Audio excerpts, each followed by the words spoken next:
Welcome to NPR Voice Levels. This is Steve. I am Sam. And this is Jimmy. Today we'll be taking a verbal voyage to the world of the perfect sandwich. Jimmy, I ask of you, what is the perfect sandwich? Well, that entirely depends on the day, the season, the time of day, honestly. And what would we define as a sandwich? Let me answer those questions for you. The day is Wednesday. Season is autumn. 7:25 a.m. You're making your sandwich for the following lunch. All right, so it's meant for lunch. Well, if it's something I'm going to be bringing somewhere, I'm probably just going to get some lunch meat, some cheese, and a little bit of spinach. Personally, I like some pesto-covered ham, some salami, and some provolone, some spinach, and maybe even a little extra pesto put onto the bun or bread. I prefer buns, honestly, a nice sourdough bun. Now, Sam, Jimmy, he didn't mention pesto as an ingredient. What are your thoughts, and does pesto make the perfect sandwich? Well, I must confess I come at a somewhat different angle towards the sandwich as Jim does. While I enjoy a sandwich a great deal, typically if I'm having it, I prefer it be, and I recognize that to Jim this is very much not a thing he wants to hear. I must confess that I do not prioritize pesto in my sandwiches, though it is a good ingredient, and an acceptable ingredient even. Additionally, I find the best sandwich, in truth, is a gift. A sandwich to be given as a gift, freely, or purchased. Now, Sam, I must provide you a bit of wisdom you'll learn in your life as you grow older from this young pup. There is no such thing as a free lunch in life. Audience, there is no such thing as a free lunch.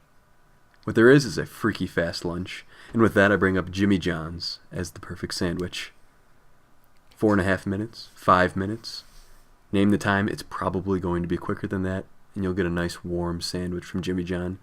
Soft bread, generous lettuce. I feel like I need to interject. Please, Jimmy. I'm with you that there is no such thing as a free lunch, but you can't say Jimmy John's as a whole is the perfect sandwich because they've got many, many options on that menu for sandwiches. It's a great point. I would point out, though, they deliver.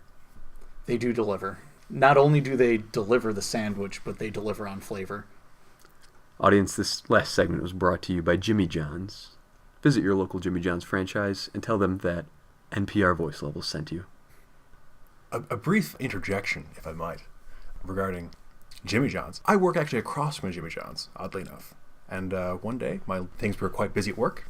I could not walk across the parking lot to get to said Jimmy John's. So I paid a man $3 to hand me a sandwich. Very brave. Very brave. Thank you for sharing. It was a trying hour. Now, I would like to say, what's so wrong about making your own sandwich? Oh, nothing at all. Nothing at all. Now, we're also ignoring a wide variety of types of sandwiches here. We've got hot sandwiches. I know Steve's favorite is a hot ham sandwich. I love a hot ham sandwich. If you in the audience love hot ham sandwiches as much as I do, please go support your local Burger King and let them know that you want the Yumbo back on the menu. Try and remind them weekly there's an audience out there for Yumbos.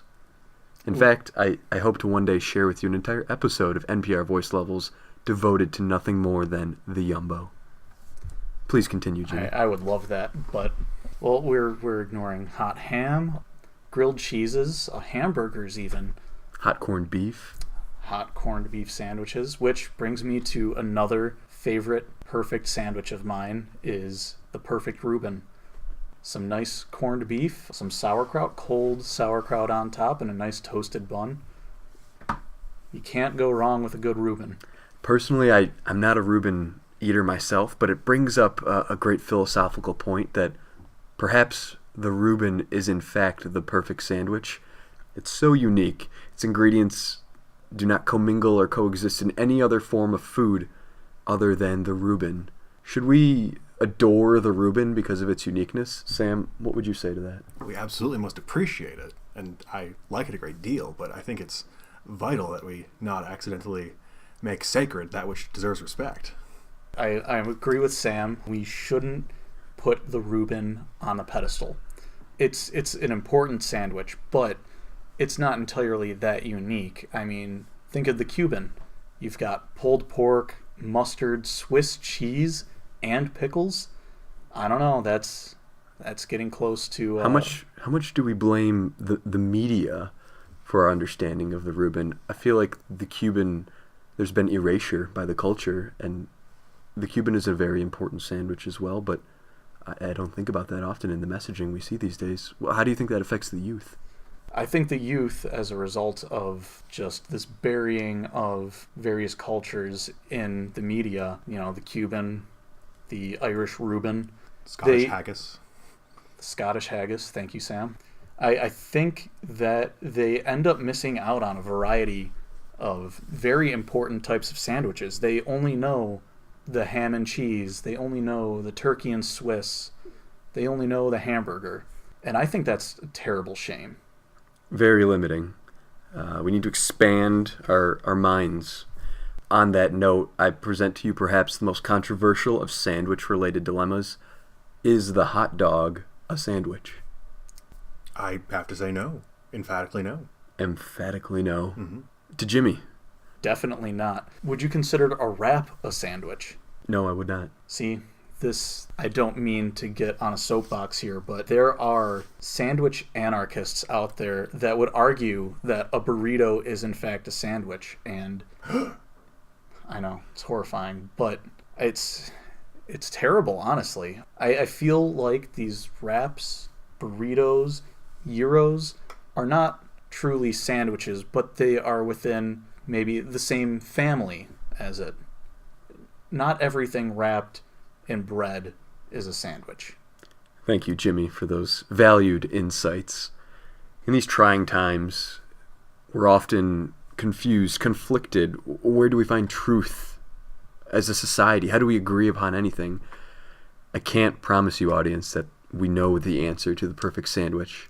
I hope our conversation enlightened you, provoked you, tickled you. Think about what the perfect sandwich means to you and let us know. We'd like to hear from you. This is NPR Voice Levels. Thank you.